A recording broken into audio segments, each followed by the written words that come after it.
ધોરણ 11 આર્ટ્સના વિદ્યાર્થી મિત્રો, આપ સહુની મનગમતી ચેનલ સંસ્કૃત ભારતી ઉપર ફરી એકવાર આપ સહુનું સ્વાગત છે. આજે પાર્ટ 2માં સંસ્કૃત વિષય અંતર્ગત અનુક્રમણિકાને આધારે ઉત્તરાર્ધ સ્વરૂપે જે છેલ્લા 5 કાવ્યો અને 5 પાઠ છે એમની આપણે ટૂંકી માહિતી મેળવીએ. આ પહેલાંના પાઠ 1માં આપણે પહેલા 5 પાઠ અને 5 કાવ્યો અંગેની માહિતી મેળવી ચૂક્યા છીએ. અનુક્રમણિકામાં આપ જોઈ શકો છો 6 થી 10 જે છેલ્લા 5 કાવ્યો છે અને 16 થી 20 છેલ્લા 5 પાઠો છે. એક વખત દરેક કાવ્ય અને દરેક પાઠના નામ જોઈ લઈએ. સૌથી પહેલાં કાવ્યોના નામ. છઠ્ઠું કાવ્ય છે ઉપનિષદ રસ સુધા. સાતમું છે નાટ્યમેતન્મયા કૃતમ. આઠમું છે મોહ મુદ્ગરઃ અને નવમું છે કાવ્ય મધુ બિંદવઃ. 10મું છે અનેકાર્થ સપ્તકમ. આ 5 કાવ્ય થયા. છેલ્લા 5 પાઠ છે. 16મું એટલે આમ છઠ્ઠું પાઠ રજ્જુઃ ભસ્મ ભવતુ ઇતિ. 17મું છે શકુંતલા પ્રત્યાખ્યાનમ.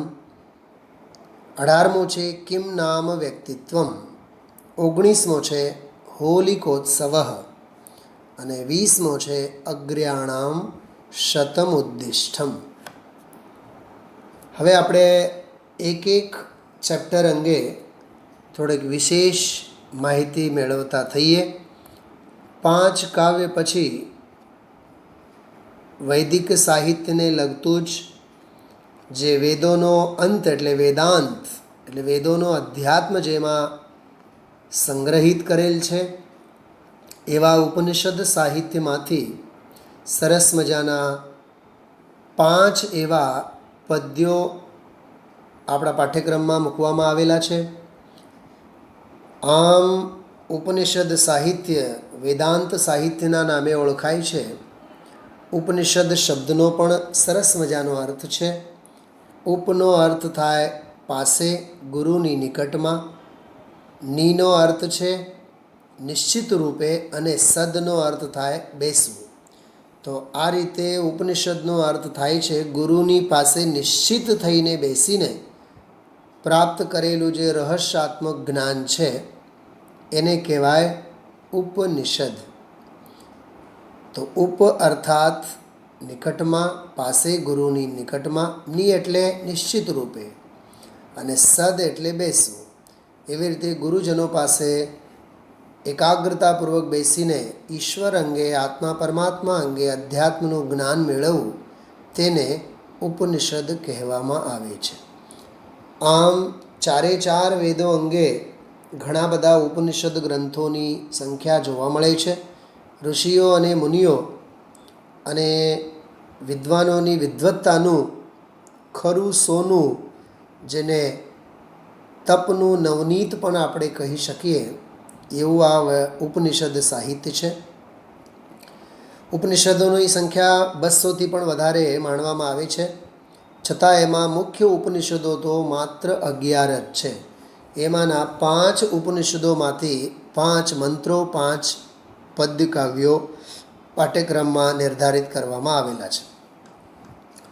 પહેલાં જે 3 કાવ્યો છે એમાં ઈશ્વર અંગે સાક્ષાત્કારની એકત્વ સાધવાની પ્રક્રિયાનું, પરમ શાંતિના અધિકારીનું એટલે શાંતિના ખરા અધિકારી કોણ હોઈ શકે એનું વ્યક્તિત્વ અને વિદ્વાન પુરુષોનું લક્ષણ વર્ણવવામાં આવેલું છે.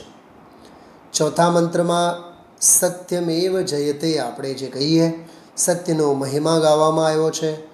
5મા અને છેલ્લા મંત્રમાં પરમ તત્વની પરમતાનું પ્રતિપાદન કરવામાં આવેલ છે. આગળ વધીએ આપણે. 7મું જે કાવ્ય છે નાટ્યમેતન્મયા કૃતમ. સંસ્કૃત સાહિત્યમાં નાટ્યશાસ્ત્રનું પણ પોતાનું આગવું સ્થાન અને મહત્ત્વ છે. એમાંય આચાર્ય ભરતની જે નાટ્યશાસ્ત્રીય રચના છે એને બહુ આદર્શ તરીકે અને સંદર્ભ ગ્રંથ તરીકે જોવામાં આવે છે. તે ગ્રંથમાં નાટ્ય સાહિત્યની ઉત્પત્તિ કથાના પ્રસંગને સવિશેષ વર્ણવવામાં આવેલ છે.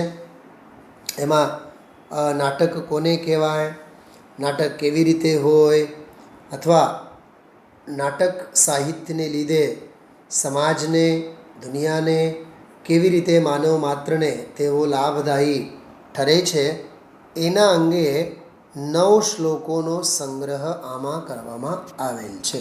વિગતે આપણે પછી વિશેષ રૂપે જોશું.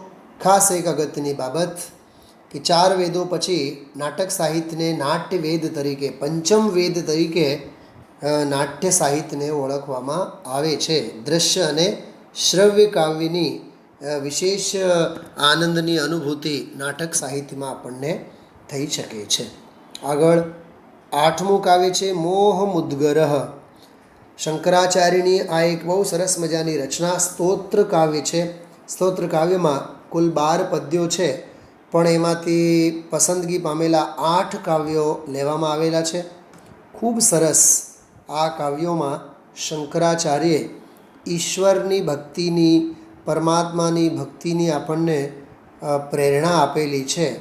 આત્માનુભૂતિ અને ઈશ્વરનો સાક્ષાત્કાર કરવા માટે જગતનું સ્વરૂપ, જીવનું સ્વરૂપ, આત્મા પરમાત્માનું સ્વરૂપ અને આધ્યાત્મિકતા વિના આંધળી ભૌતિકતા પ્રત્યેની જે દોટ છે, ખરેખર એમાં આપણું માનવ જીવન સમાપ્ત થઈ જાય છે અને ઈશ્વરના સાક્ષાત્કારનું જે શ્રેષ્ઠ કર્મ છે, કાર્ય છે, તે રહી જાય છે. તેના તરફ તેઓએ ખૂબ સરસ મજાના આપણને દિશા નિર્દેશ આપેલા છે. એ કાવ્યની પણ આપણે વિશેષ ચર્ચા આનંદથી ફરી પાછું ક્યારે લેશું. 9મું કાવ્ય છે કાવ્ય મધુબિંદવ. આ સર્વપ્રાચીન રામાયણ મહાકાવ્યને આધારે અને એ સિવાય પણ સરસ મજાના એવા સંદર્ભ ગ્રંથોમાંથી લેવામાં આવેલા બધા સારા સારા એવા શ્લોકો છે. એમાં ખરેખર તો પ્રથમ પદ્યમાં રામાયણની સમીક્ષા કરવામાં આવી છે. રામાયણ કાવ્ય કેવી રીતે, રમ્યા રામાયણી કથા, શ્લેષ અલંકારની અપેક્ષાએ આમાં સરસ મજાની વાત કરવામાં આવી છે. બીજા પદ્યમાં ઉપમા અને ઉત્પ્રેક્ષા અલંકારનું એક સરસ મજાનું શ્રેષ્ઠતમ દૃષ્ટાંત આપવામાં આવેલું છે. અને ત્યારબાદ ત્રીજા પદ્યમાં એ મુક્તક તરીકે છે, એમાં અન્યોક્તિનો પ્રયોગ કરીને વિદ્વાન પુરુષોનું મહત્ત્વ હંસના દૃષ્ટાંત વડે સમજાવવામાં આવેલ છે. ત્યારબાદ ચોથું જે પદ્ય છે એ ચોથા પદ્યમાં ડાંગર અને તલના દૃષ્ટાંતથી સજ્જન અને દુર્જનના વર્તનને, સ્વાભાવિક વિશેષતાને સમજાવવામાં આવેલ છે. અને 5મા પદ્યમાં એક સરસ મજાની ચમત્કૃતિ બતાવવામાં આવેલ છે. ખૂબ સરસ મજાનું એ કાવ્ય છે, જેમાં મહાભારતના યુદ્ધનું વર્ણન કરવામાં આવેલ છે. એવી રીતે આપણે વિચાર કરીએ તો આ કોર્સમાં, આ કાવ્યમાં 6 કાવ્યો છે અને છેલ્લો જે કાવ્ય છે એમાં તો મહાભારતની લડાઈ, મહાભારતનું યુદ્ધનું વર્ણન 6ઠા કાવ્યમાં છે. અને 5મા કાવ્યમાં શિવજીનું આખું વ્યક્તિત્વ અને એવા શિવની સ્તુતિ કરવાના અભિપ્રાયે તસ્મૈ નમઃ શંભવે કરીને એમનું સ્તવન પ્રસ્તુત કરવામાં આવેલ છે. ખૂબ સરસ મજાના કાવ્યો વિશેષ અર્થમાં સમજાવવામાં આવેલા છે. 10મું કાવ્ય છે અનેકાર્થ સપ્તકમ. એમાં જેમ આપણે કહીએ કોશ કાવ્યો, પર્યાયવાચી શબ્દો એટલે સ્ત્રીલિંગ, પુલ્લિંગ અને નપુંસકલિંગના એક સરખા દેખાતા શબ્દોના જુદા જુદા અર્થો. તો આ એક વ્યાકરણની અપેક્ષાએ એમાં અજ શબ્દ આવે તો અજ શબ્દના વિશેષ લિંગોમાં એના અર્થમાં કેવી રીતે ફેર પડે. એવી જ રીતે આગળ જતાં આપણે જોઈએ તો ભૂમિ, ધરતી માટેના સંસ્કૃતમાં માથે 21 નામો વપરાય છે. તે નામો અંગેની પણ આમાં સરસ મજાની માહિતી આપવામાં આવેલી છે. એવી જ રીતે ક્રિયાપદના જુદા જુદા અર્થો સંસ્કૃત કોશકારો કેવી રીતે મૂકે છે. ટૂંકમાં આ જે કાવ્ય છે આખું વ્યાકરણ સાહિત્યનો મહિમા દર્શાવવા માટે સરસ મજાનો કાવ્ય છે. અને આવી રીતે આપણે 10 કાવ્યોની વાત અત્રે કરી. હવે આગળ આપણે ઝડપથી 16થી 20 જે છેલ્લા 5 પાઠ છે એ 5 પાઠો અંગે આપણે માહિતી મેળવીએ. પહેલાં 5 પાઠો અંગેની તો માહિતી આપણે મેળવી જ ચૂક્યા છીએ. હવે 16મો જે પાઠ છે એટલે છઠ્ઠો પાઠ કવિ કાલિદાસ અંગેનું વ્યક્તિત્વ વર્ણવતું, કવિ કાલિદાસની બુદ્ધિમત્તાને સમજાવતો આ એક સરસ મજાનો રાજા ભોજના દરબારની એક ઘટના. તે ઘટનાને આધારે રાજા ભોજ પોતાની બુદ્ધિમત્તા વાપરીને, ચતુરાઈ વાપરીને કેવી રીતે રાખની તો દોરી તો ન બની શકે, પણ દોરીની તો રાખ તો બની જ શકે. એક તરફ જુઓ તો એમાં હાસ્યની કલ્પના ઉમેરવામાં આવેલી છે.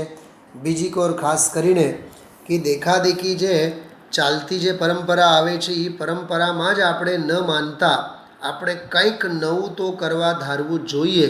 અને પુરુષાર્થી અને બુદ્ધિમાન માણસને સંસારમાં કોઈ પણ વસ્તુ અસંભવ નથી.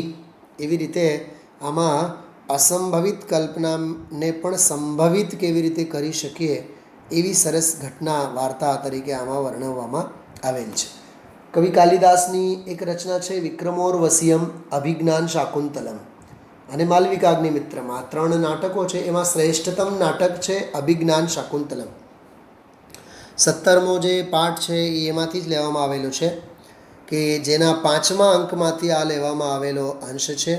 4થા અંકમાં શકુંતલાને કણ્વના આશ્રમમાંથી પતિગૃહે જવા માટે વિદાય આપવામાં આવી અને પછી 5મા અંકમાં શકુંતલા દુષ્યંત રાજાને ત્યાં પહોંચે છે. પણ રાજા દુષ્યંત એને ઓળખી શકતા નથી, કેમ કે દુર્વાસાના શાપના પ્રભાવે દુષ્યંતને શકુંતલાના સાથે કરેલા ગાંધર્વ વિવાહનું સ્મરણ થતું નથી. તે શકુંતલાને તે રૂપમાં ઓળખી પણ શકતો નથી. તેથી તેને સ્વીકારવાની મક્કમતાપૂર્વક તેઓ ના પાડે છે. તો આ પ્રસંગે રાજા, શકુંતલા અને શકુંતલાને મૂકવા આવેલ ગૌતમી અને ઋષિકુમારો એવી રીતે 5 વચ્ચેનો આ એક સરસ મજાનો સંવાદ છે. અને ત્યારબાદ આપણે વિચારીએ 18મો જે એના પછીનો જે પાઠ છે, આખી દુનિયા, આખો વિશ્વ, એકો એક માણસ પોતાના પર્સનાલિટી પાછળ, વ્યક્તિત્વ પાછળ ગાંડાતુર છે. ખરેખર તો વ્યક્તિત્વ કોને કહેવાય? કેવળ બાહ્ય દેખાવો એનું નામ જ વ્યક્તિત્વ નથી. આંતરિક ગુણો પણ કેળવવા જોઈએ. જેમ કે વિપત્તિમાં, આપત્તિમાં આપણે હંમેશા ધૈર્ય ધારણ કરવું જોઈએ. એવી જ રીતે આપણે જેને વિચારીએ કે ઉન્નતિ, વૈભવ, સંપત્તિ આવે તો એમાં ક્ષમા ભાવના હોવી જોઈએ. અને સભાની વચ્ચે, વિદ્વાનોની વચ્ચે બેસીએ તો આપણામાં વાણી ચાતુર્ય, બોલવાની આવડત પણ હોવી જોઈએ. યુદ્ધના મેદાને પરાક્રમ પણ દાખવતા આપણને આવડવો જોઈએ. અને હંમેશા જીવનમાં યશ, પ્રસિદ્ધિ મેળવવા માટે ચોક્કસ અભિરુચિ પણ આપણને હોવી જ જોઈએ. અને વેદશાસ્ત્ર કે જ્ઞાન મેળવવામાં હંમેશા સારી એવી ટેવ પણ હોવી જોઈએ. મહાત્મા પુરુષોની આવી પ્રકૃતિ હોય છે, આવો સ્વભાવ હોય છે. અને જીવનમાં દરેક પરિસ્થિતિમાં આવા ગુણો આપણે કેળવતા રહેવું જોઈએ. તો જ આપણા વ્યક્તિત્વનો સાંગોપાંગ વિકાસ થઈ શકે છે. આવો આ સરસ મજાનો પાઠ છે. તહેવારોના ક્રમમાં આપણે આવીએ તો એમ કહેવાય છે કે ઉત્સવ પ્રિયાહા જનાહા, લોકો બધા ઉત્સવ પ્રિય હોય છે. તો હોલિકોત્સવ કરીને જે હોળીનો તહેવાર, રંગનો તહેવાર, આનંદનો તહેવાર આપણે એકબીજા સાથે ઉજવીએ છીએ. પણ હોલિકા કોણ હતી? હિરણ્યકશ્યપુ કોણ હતો? પ્રહલાદ કોણ હતો? એ પ્રહલાદના વાર્તા પ્રકરણમાંથી આ આખો પ્રકરણ લઈને હોલિકાની બધી વાર્તા આમાં કરવામાં આવેલી છે. એની પણ આપણે સમયાંતરે વિશેષ માહિતી મેળવશું. છેલ્લો પાઠ છે અગ્ર્યાણામ શતમુદ્દિષ્ટમ. આ આયુર્વેદ અંગે, ભારતીય આયુર્વેદ સાહિત્યને આધારે લેવામાં આવેલો અંશ છે. ચરક સંહિતામાં આ આવતો આખો પ્રકરણ છે. એમાં સૌ એક બાબતોની સરસ મજાની નોંધ જે જીવનને ટકાવી રાખવા માટે દૈનંદિન વ્યવહારોમાં આહાર અત્યંત મહત્ત્વનો છે.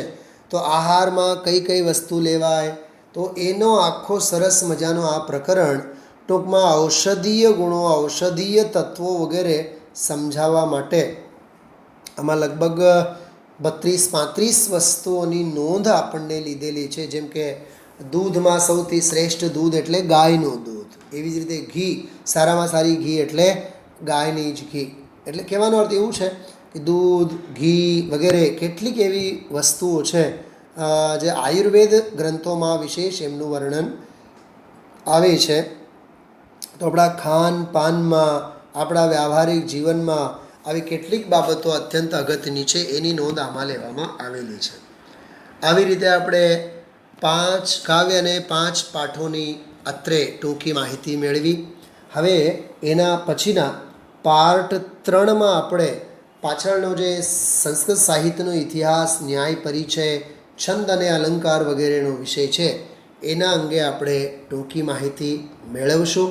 અને ત્યારબાદ પાર્ટ 4થી આપણે એક એક કાવ્યની વિગતે નોંધ, એક એક પાઠની પણ વિગતે નોંધ આપણે મેળવતા રહેશું. અને અત્રે બંને પાઠમાં સમગ્ર સિલેબસ, સમગ્ર પાઠ્યક્રમની ટૂંકી માહિતી પૂરી પાડવામાં આવેલી છે.